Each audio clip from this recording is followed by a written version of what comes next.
I almost don't know what the point is anymore. I feel like when you watch these videos, you know exactly what the formula of what happened is going to be. Somebody on the left with good intentions said something to try and make things better, and the left attacked them for it. We're in the wake of the horrifying events that happened in New Zealand when a psychopathic, identitarian man trying to stoke the flames of the culture war went on a rampage. It's crazy to me that we see exactly what he wants to do, that he admits exactly what he wants to do, why he does it. And like clockwork, the machine churns. There are people quote tweeting me because I tweeted something to that effect where I said, this is exactly what he wanted, and the machine just keeps churning. Nothing can stop it. And they used that. They used me referencing that they were playing the game to play the game. And it's the best example of this. It can't be stopped. And I feel, the analogy I often use, it's imagine there's a fire truck on fire. That's what it is to me. Well, today I wake up, you can tell, I just woke up, and Chelsea Clinton is being dragged by far left activists. She's being defended by many on the left, however. But she's being dragged because apparently calling out Ilhan Omar led to the massacre. They're basically accusing Chelsea Clinton because she opposed anti-Semitism. They are saying that that rhetoric leads to what happened in New Zealand. It is some of the most insane nonsense. But the reason I brought up the getting dragged and the Twitter stuff, and it's because when I go on Twitter and I say, guys, can we stop fighting? Moderates, centrists, conservatives, they say yes. They say you're right. The left, they say fuck you. There are a bunch of high-profile left-wing individuals who are in my mentions on that tweet saying stop fighting, and they're saying things like you're refusing to call out the bad. It's about time the right got called out. All that nonsense, all that divisive nonsense. They love it. They live for it. They can't let it go. It's an addiction. And here I am now pointing the finger at the left. And this is why I feel like nothing can stop it, because I wanted to avoid these kinds of conversations. I wanted to, in the wake of what happened, not play into the divisive rhetoric. But there comes a point when there is such a shattering, a fracturing of objective reality between two groups, nothing can mend it. So when you have people in the center literally saying, stop, and people on the right saying, okay, not all of them, but there are a lot of high-profile right-wing individuals who are saying, like, you're right. There are a lot of smaller right-wing channels that were like, we're going to fight back. Don't get me wrong. I'm not trying to point the finger only in one direction. But for the most part, these high-profile left-wing individuals are quote-tweeting me and insulting me, calling me the worst names you can think of. They're just making it worse. And I have to wonder why it is that my Reddit feed is inundated with messages from the far left shrieking at the top of their lungs. Meanwhile, moderate Democrats, liberals, they're like, yeah, you're right, Tim. What's going on? I bring this up because it pertains to what's happening with Chelsea Clinton. The fringe element that's taken over the left, whether you want to accept it or not, it is gaining more and more power. They're insane. There's no rules. So basically what happened was Chelsea Clinton, she was confronted at NYU Vigil. She's pregnant. She is large and pregnant. She was confronted because of things she said about Ilhan Omar. And what did she say about Ilhan Omar? Co-signed as an American, we should expect all elected officials, regardless of party, and all public figures to not traffic in anti-Semitism. That's it. And that was enough to see this. It's only 30 seconds long, so I'll play the...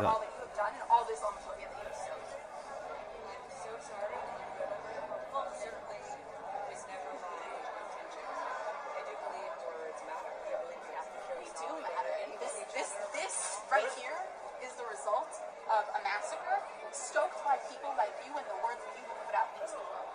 And I want you to know that, and I want you to feel that deep inside. 49 people died because of the rhetoric that you put out there. I'm so sorry. I don't think... I'm sorry you feel that way mean? What does that mean? Your parents are... They're unhinged. Those people are... Did you see that? I don't know if you could hear it because, the current setup I'm working with is... I'm setting up a new little mini studio so I can do some expert interview stuff. We're expanding Subverse. They said the rhetoric you put out there. Chelsea Clinton, this is what she said. No anti-Semitism. Everything she tweeted. Right here. This is in line with what they're supposed to want. Rejecting bigotry. But I'll tell you this, because I've talked about it a lot. I know many far-left activists. I grew up with many far-left activists. When they try to claim they aren't anti-Semitic, they are lying. When they try to claim they're criticizing Israel, they are lying. And you can see exactly what this is. This woman said Chelsea Clinton, her rhetoric resulted, made what made New Zealand happen. Are you crazy? That's insane. And they all start snapping their fingers. Like, that is some weird, culty, psychotic behavior. And there's some funny posts on Twitter where people are saying, when you have successfully gotten the conservatives to defend Chelsea Clinton, like, things are crazy. I don't care much for Chelsea Clinton or the Clintons. I'm not a fan of the Clintons, nor am I a conservative. But my God, to approach Chelsea Clinton, especially as, like, to get in her face, aggressively pointing your finger, blaming her for the massacre simply because she was trying to come out against anti-Semitism, that's insane.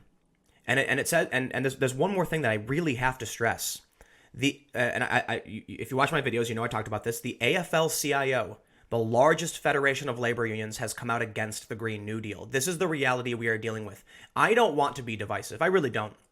But as I mentioned, there are people who would tell me, these are people I used to know. I still know them, but these are people I used to hang out with. Straight up telling me on Facebook, biological sex doesn't exist. And when one of my friends, like a good friend of mine, told me that we were having a calm, rational discussion, and I said, look, I have nothing but respect for the trans community and all these things. I was like, but the gist of it is that biological sex exists. It's not controversial to say that. It's a fact. You can actually see this, right? You can't see with your naked eyes standing on the ground that the world is round, but we know it's round. But you can actually see a man and a woman. You can see the difference. And she started getting really, really angry and told me that was not true. Biological sex doesn't exist. And I hate to bring up, drag into the subject, but there's a reason I bring it up. I realized someone I used to know and hang out with now cannot see objective reality. It doesn't matter what's true or what isn't. They genuinely believe that there is no male and female. And when you get to that point where two people in the physical world can point to the same thing and they say something different, that's when I'm like, wow, there's no mending this. There's literally nothing I can say to her. She is dead convinced that there isn't biological. My mind is blown. There's a drawing that I've seen shared on the internet where there's it looks like a 6 or a 9, right? Because depending on whether it's upside down or right side up, it's a 9 or a 6. And there's two people standing on one side and the other, and they're both pointing at it saying 9 or 6, because from their perspective it looks different. What happens then when you start having people talk about this? They're dragging Chelsea Clinton because they claim she's the one who pushed her rhetoric made this happen. You now have people on the left who are standing in a school berating Chelsea Clinton, snapping their fingers while going like, your rhetoric did this. Like, could you imagine how insane that is? No, for real. Because look, I spend time in the real world. A lot of people say, Tim, you spend too much time on Twitter and these things. Like, no, you're wrong. Okay? I have a healthy balance. I play video games. I have friends that have no idea about any of this. And I will tell you this right now. If I walked up to one of my friends and said, and went like this, and her rhetoric, like, you're making this happen, people would be like, are you okay? Like, what are you doing? And that's what they were doing. I'm going to play this again. I don't know if you can hear it, but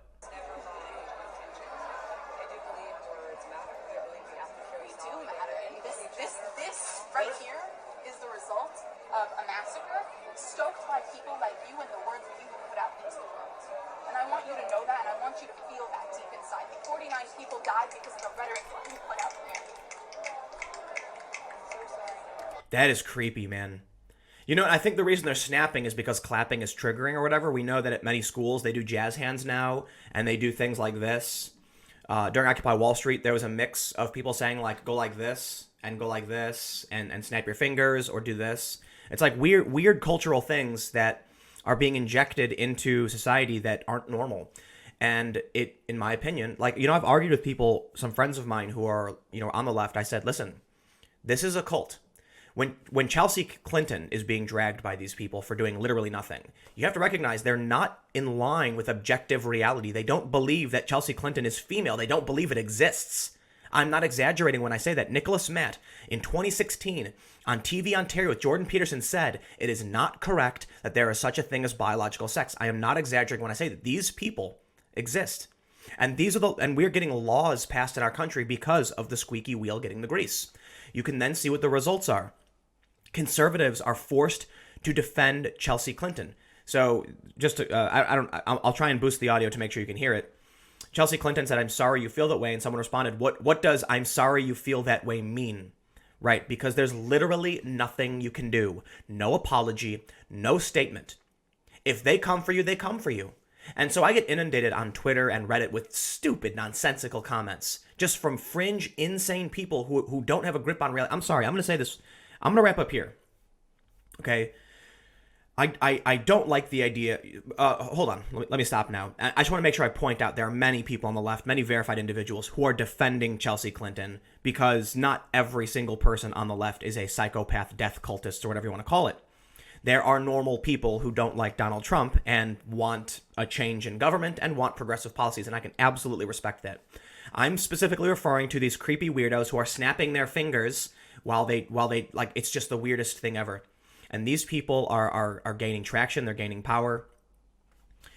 And then, look, the top 20 Democrats are coming out in defense of, like, Ocasio-Cortez. Celebrities, high-profile personalities. They're taking selfies with her, they're laughing because they think she won. They do. And they don't realize they're insane. Okay, Ocasio-Cortez didn't win. And if you watch my videos, you've heard me talk about this, but I'm going to say it. They did what's called primarying. Okay, this is an exploit. She got 16,000 votes in her district.